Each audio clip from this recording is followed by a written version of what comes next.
Hello, everyone, and welcome back to our final EDU on air for the Thrive with 5 series. Today, we are jumping into Google Sites next level with some advanced pieces. Quite honestly, I'm hoping many of you find this session pretty fun. We're going to do some mashups and get into bringing in some Google drawings and embedding interactive diagrams and work our way through it. So let's get started. My name is Rich Kiker. I am one of the PD partners at Google for Education. And this link that you see at the bottom here is a link to our resources page. These sessions are all being recorded and you can find them and use them within a few minutes at the end of this session, okay? Also, tomorrow is Friday. Keep an eye out for the email coming in with the review and all the things that we covered this week.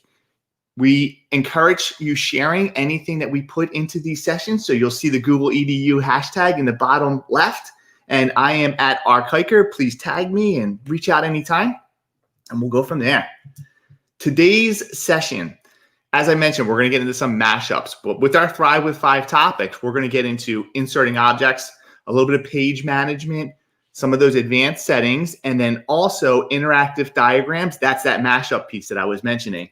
And we got so much feedback last Tuesday, or just this past Tuesday, about your interest in digital portfolios, as I mentioned those. So we're going to take a different look at the Classroom Testimonial and Teacher Spotlight, and I'm going to share some resources with you that I think are going to help quite a bit.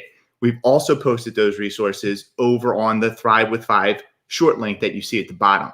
We'll have some extra credit, links in the presentation, and one last reminder that I can't see your questions on the fly, but Devin at Google is always doing a great job following along and trying to answer those. So keep those coming, and we will have some time at the end to address those as well. Maybe getting 1 or 2 in the middle of the session today too. So with that being said, quick overview on sites, or an extended overview from Tuesday. We already discussed the mission of sites is these fast professional websites, right?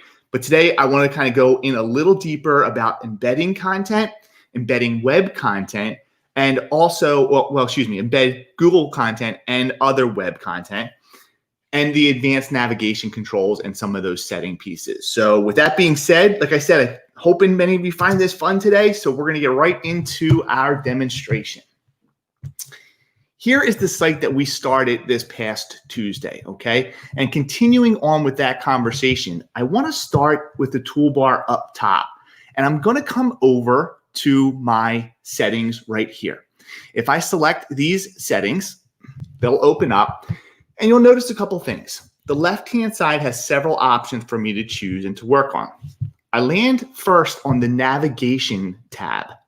If you look closely, this background is somewhat difficult to see my navigation. This white on the black and white image isn't perfectly visible. So it might be a good time to change that color to, let's say, black, and a little bit easier to view. You also can control where your navigation is located. Currently, it's horizontal or top mode. If I drop that down, I can also push my navigation to the left-hand side and see it there. On the left-hand side, next tab down, brand images. This is another way to level up or make your site look very professional. You can add a custom logo, and if I choose to upload a picture of this old car, I can add a logo. I also can add a favicon. If you notice, when I added this logo, it goes right here in my navigation bar. A favicon is that image. If you've ever bookmarked a website and it has a unique looking image that's pertinent or relevant, or it's an indicator to which site it's bookmarked, that's what a favicon is. And you can actually make your own on sites. You just do it the same way, upload the image, and that will become the favorite icon when someone bookmarks your site. There are some viewer tools as well. These viewer tools allow anyone in your audience that's coming to see your website to do a couple things. Show the page, the last time the page was updated, show a contact form, and anchor links. And what anchor links are, let me show you something. If I jump over here, we're going to get into this in a minute, but this is a view of our actual test site. If you notice, if I scroll down, anywhere I've put some text on this page, I've changed the style to a header. And if you look at my heading right here, there's a chain link there. I have the anchor links turned on. Well, what anchor links allow me to do is any page that I'm on, I can hover on a heading, and that link will allow me to copy a special link that when I paste it, it will take me to this section down the page, or if I send it to somebody, it will take them specifically to the location that you want them to see. In this case where I have maps embedded, I can open a new tab, paste, and there you see that it takes me right to that location. So that's what an anchor link is and can be quite useful depending on how you're using sites, okay? There's some Google Analytics if you want some advanced like search engine optimization. You can get into that and more marketing site stuff, I think. There's also an announcement banner. If you look at the top of my site, you'll see right here, I have a banner that says, "Welcome to Thrive with 5." I even have a link inside of a button. If you want a banner announcement, you can come into your settings here and turn on a banner, control the color, leave a message that's up to 150 characters, and then you can choose to add a button with a link as well, which is incredibly valuable. If, for example, we're using a Google site right now for the Global Trainer Program, and we want to remind everyone in that session to start their application and say that they attended one of the Google Trainer events. So we have a banner on that site that tells them exactly those things as a reminder. And you can control visibility, whether or not you want it on the home page alone or on all pages as well. So some of the advanced setting controls inside of sites. Also, if you notice in my toolbar, next to my settings is a three-dot more menu. Version history, which I believe we discussed briefly with Docs. If I drop this menu down, you'll notice I have version history here, which will let me travel back and forth to previous editions of this site. I also have a duplicate site, which I think many educators find useful if you want a template of something and you want to make multiple versions of it. That's one way to do it. I'm going to pause for just a second because we have a question coming in from Karen. Karen added a favicon, but now cannot go back to the default icon. How can I do this? It's a good question, Karen. So if I come into my settings and I come to my brand images, oh, I see what you mean. So you selected an image here, I'm guessing. Let me do this differently. Let me choose upload, choose a favicon and open. And then once it's added here, what you can do is you can remove the favicon when you're hovering on the trash can right here. And I think that will pull it off for you. I would start there with the trash can move after a favicon has been added. I think that should help. Great question. Now, a little bit more on navigation. If I come over to my pages, okay, you'll notice here that I have a page called Google Embeds with subpages under each one. What does that look like? If I point at that menu right here, you'll see it pulls down a submenu for me with those sub pages. So your navigation can get quite advanced depending on how you're using the site. The way you add a sub page is in your Pages tab on your side panel, you go to your three-dot menu and you choose to add a sub page. And what that will do is ask me for a title. I can title it, add it in, and then I have a new sub page included here, okay? Now, sometimes you have pages that you aren't ready to show or you want to hide from navigation currently. If you want to hide a page from your navigation, you can point at that page, click your three-dot menu, and choose to hide from navigation, and you'll see that it gets a strikeout on your side, and it doesn't show up in your navigation. If I use one of these pages, let's go to the image carousel. So image carousels. I'm going to go to my Insert tab on the right, come down to Image Carousel right here. And when I make that selection, this allows me to take a slideshow of sorts of images. If I choose my plus sign, you'll see I can upload images or I can select images from multiple places on the web. When I select, you'll see I have an image search, I have URLs, I have my Google Drive and photos. If I click Google image search and I search for old cars, I can select a few from my search and choose insert. They will become part of this carousel that I'm about to show you. I want to step just one bit further on the advanced settings of the carousel. You'll notice there's a gear here on my insert images window. If I select that gear, you'll see show dots for each picture, show captions. I'm going to talk about that in a second. And auto start. Do you want this to be an autoplay so that when people visit, the slides or the images automatically slide between or through the whole slideshow? I can also control my transition speed. If I select this, I can put my image carousel and maybe center it right here. I also want to do this. Let me back up real quick. I'm going to select my carousel and go to my settings. And when I do, if I hover on any of the individual pictures, you'll notice that there's a trash can. There is also an add text. If I go to add text, I can add alternate text, which is wonderful for people in your audience who may be using a screen reading software. I can also add captions. If I choose caption and I say something like cool car and okay, I update, you'll see the caption underneath says cool car. And now if I preview this, you'll see here is my image carousel and it's going to auto advance through all of my images on my website. Okay, so pretty cool feature that was added, I think, really within the last year or so. Here's another way to embed Google content with Google Maps. If I use my insert menu and I come down to map, I can search for any location in the world. I also can pick from my maps that I've created over in Google My Maps. So if you've made a custom My Map, you can embed that easily. If I go to My Map or just regular maps here and I type in a zip code in the US, here's a zip code in Philadelphia where I grew up. And if I come in here, I can even drop a place mark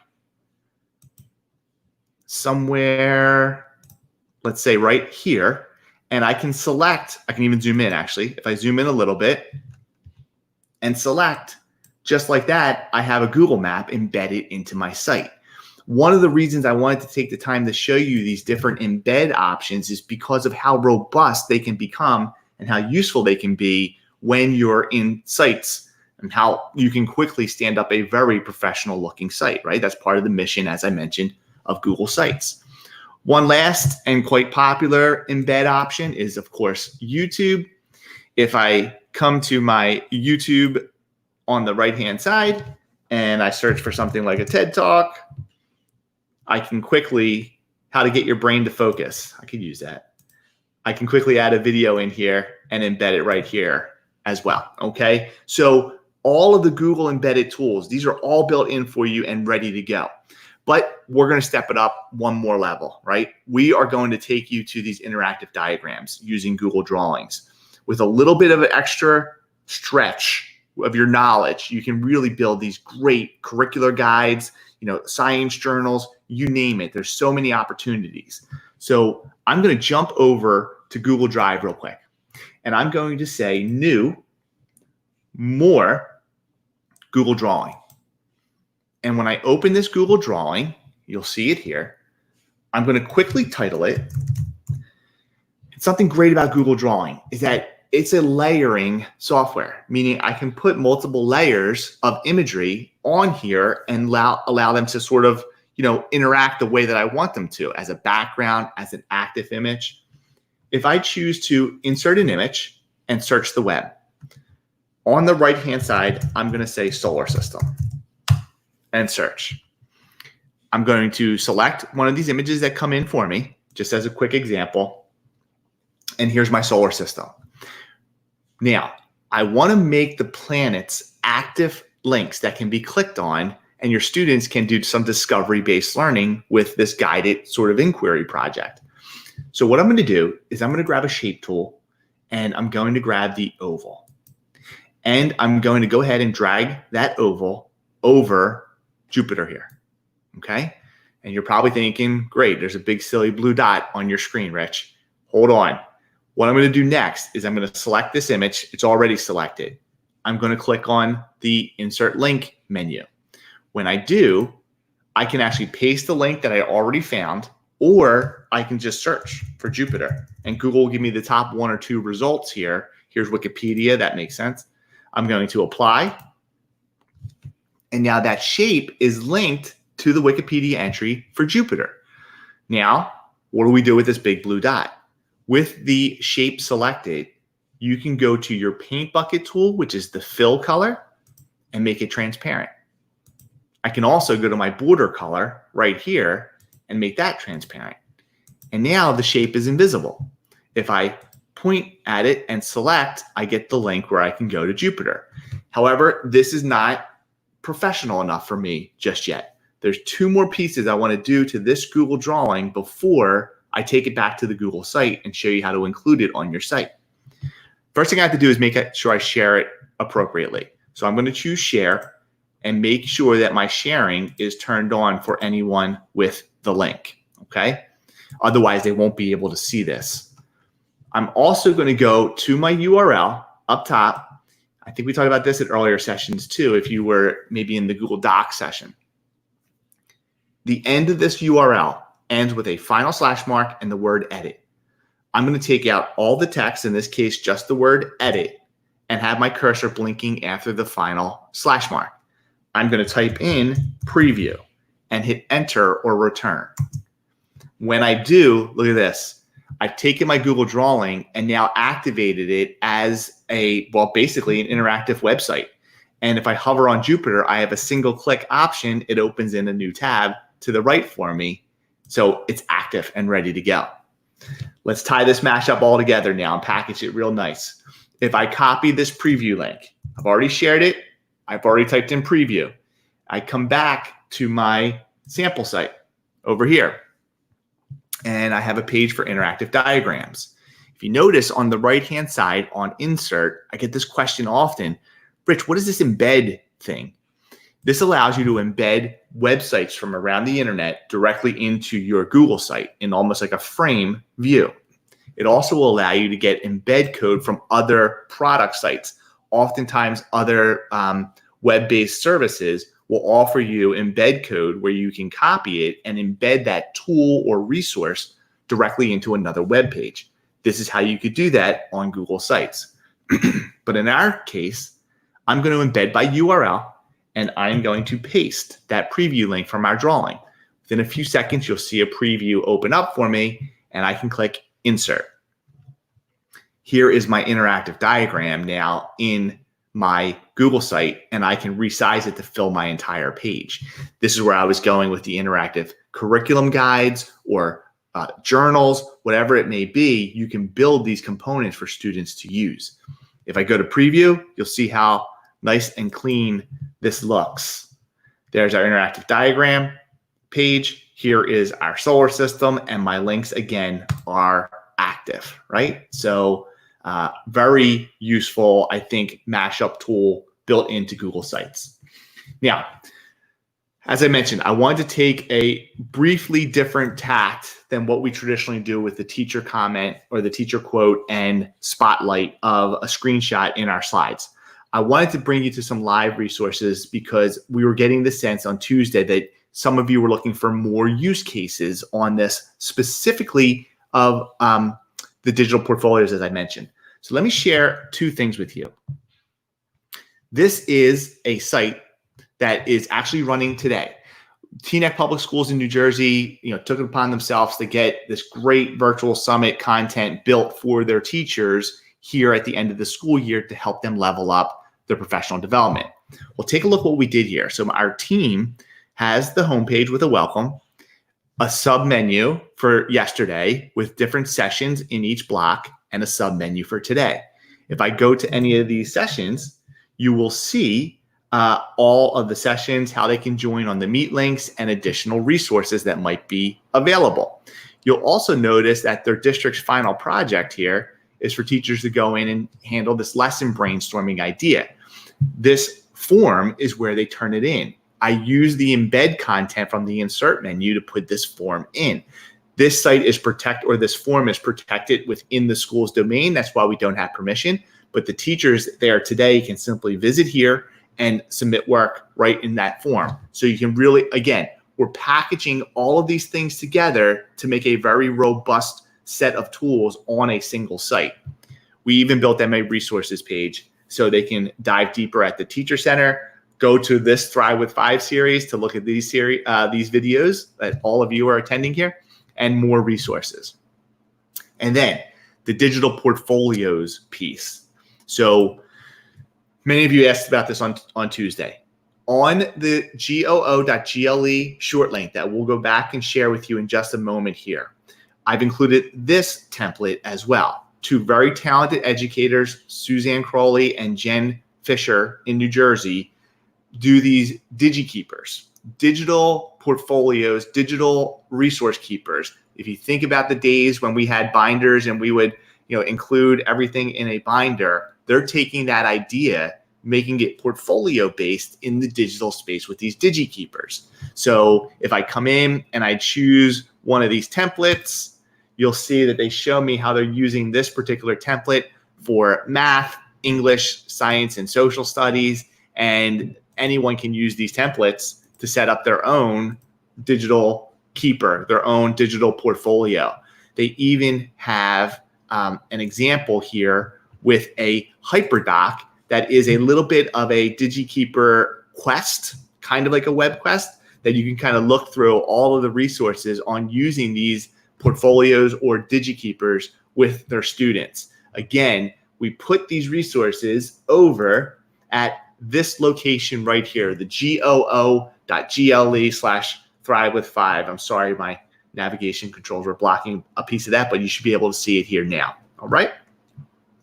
As I mentioned, we're including extra credit in here as well. If you want to dive deeper or learn more about sites, you absolutely can do so right here. And also with the resources that are on the short link at the bottom. We're going to get into some Q&A here in the next minute.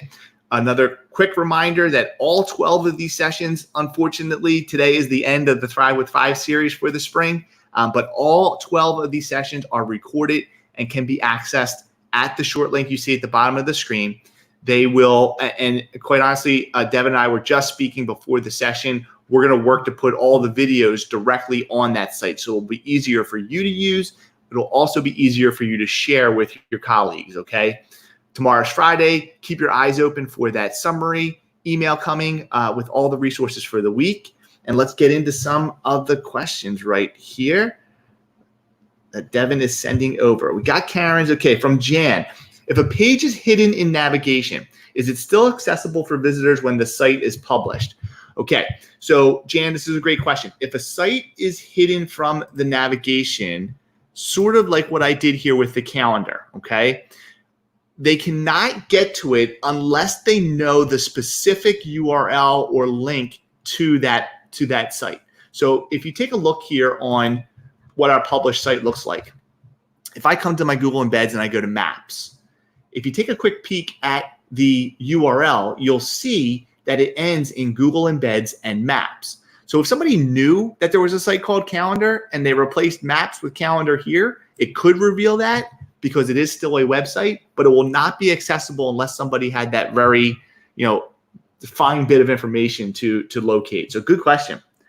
Lori says, what is the difference between a subpage and page 2, for example? So when I'm in my pages, I have we can call this sort of like a parent right here, the Google Embeds and the interactive diagrams. A subpage is a page that is nested or branched below this top level page. If you look at my navigation, home would be like my top level pages.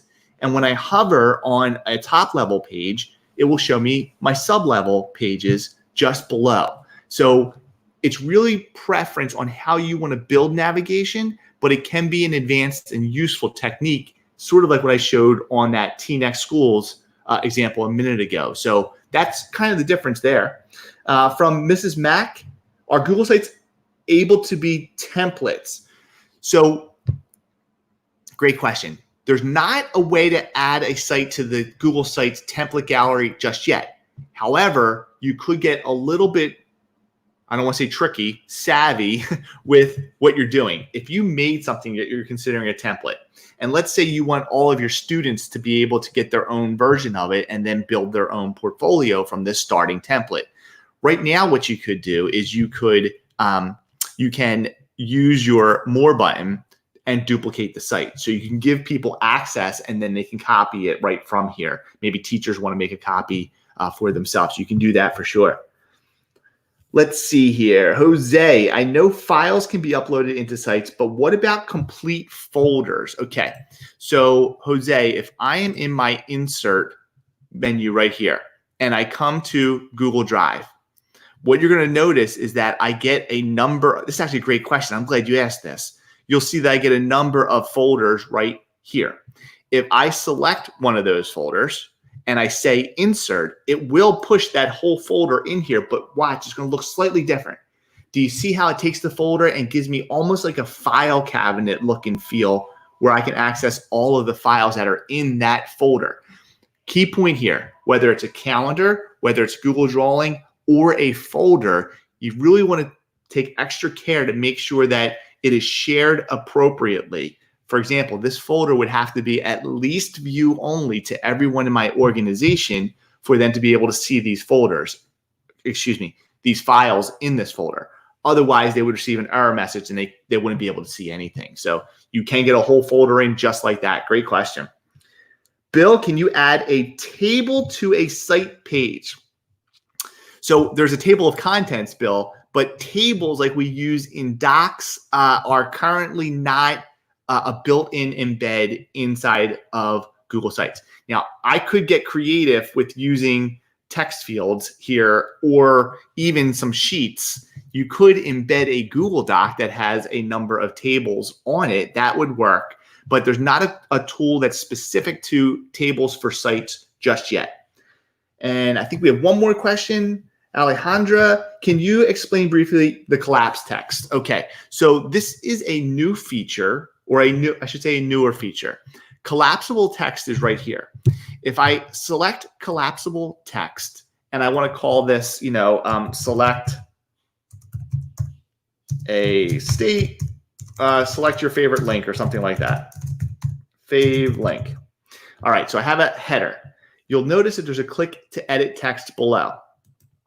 If I say Google, if I say Wikipedia, or a number of features here, CNN. As I add these components, you'll notice that shrinks into a menu option. Now, this can be really helpful if I select the text here and I link to it. This is how I find myself using the collapsible text right now. And I want to go to google.com. And if I apply that link in the collapsible text, you'll see that it could be a collapsible set of links. If I go to my preview right here, I'll show you what this looks like. Select your favorite link, I drop it down, and then I can select a link or navigate in a different way. It's a way, I think, if you have a lot of content, to clean up the general look and feel of the site if the link is collapsible. One challenge to this is sometimes people don't know that they can come and click to expand this. So it can get a little confusing. Something to keep in mind with your design efforts, okay? Oh, great. We have one more question I think we can get in here from Carol. Can you make an appointment slot calendar that will be active? Maybe use this as a way to talk about what Google tools you can embed into the site, like calendar. So you can take your appointment slots from calendar, get that appointment slots. This is an advanced question, Carol. Oof, I hope you're a Google trainer. If you're not, you should join us for those sessions so we can get you ready to become one. If you have appointment slots, you can grab your appointment slots page and come over to Google Sites and embed that link the same way that we used the embed the Google Drawings, right? Because if you went right to calendar, it's not going to be that appointment slots link. It's going to be the actual calendar of events. So you want to get that specific appointment slots link and come over here, use your embed code and embed by URL right here. I don't think I've ever tried that, but I'm fairly certain. I'm about 98% sure that'll work for you. So give it a shot, okay? Again, I'm sorry that our time is coming to an end, and this is our last Thrive with 5 session. Google will likely be bringing more EDU on air events coming in the fall. Keep your eye out for announcements. And I know many of you are finishing your school year right now. A well-deserved, especially right now, relaxing respite, hopefully for many of you come summer. Thank you all for joining us again and being part of the Thrive with 5 series. Reach out on social media. Check the link at the bottom of the page in later today, and all those recordings will be available. So thank you all again. Be well and stay healthy, everyone.